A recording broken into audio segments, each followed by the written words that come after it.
This video, I will be showing you how to register ChatGPT. So this is a very easy tutorial. All you have to do is to simply go to any web browser. For me, I am using now a Google web browser. So here you just have to type ChatGPT and then click the first one here, introducing ChatGPT, and then it will take you directly to the site. Now you have options here. If you have an existing account, then click login. But since we are about to register our account in ChatGPT, so you need to click sign up. And then here, create your account. You can type your email address here, but it's the same thing, okay? Type your email address, password, and then they will ask for your phone number.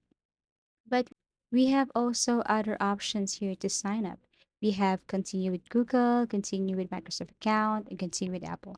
But for me, continue with Google because it's easier. And then choose an account, tap your email address.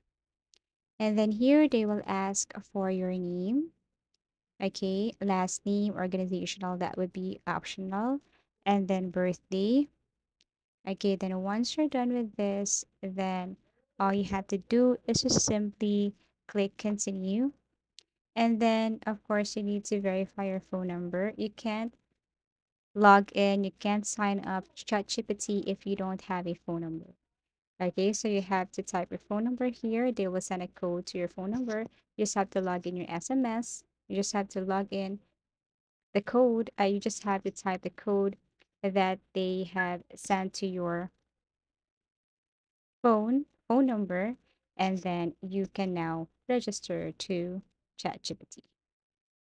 So this is what ChatGPT looks like. Okay, you can use this for free, but if you want to use other features or advanced features, you need to upgrade to Plus, and you have to pay for that. So feel free to ask anything here, and ChatGPT will answer you. So that's how easy it is to register ChatGPT. Thank you for watching and see you again in our next video tutorials.